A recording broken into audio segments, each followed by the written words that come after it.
बिस्मिल्लाहिर्रहमानिर्रहीम। अस्सलामुअलैकुम। देगची, सॉसपैन, पानी, वाटर, चूल्हा, स्टोव, उबलता पानी, बॉइलिंग वाटर,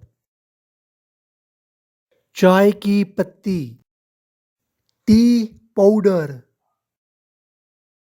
दूध, मिल्क, चाय की छलनी, टी स्ट्रेनर, चाय का बर्तन, T pot,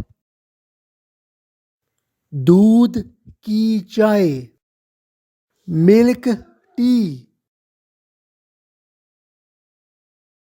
Urdu to English learning channel को सब्सक्राइब करें। शुक्रिया।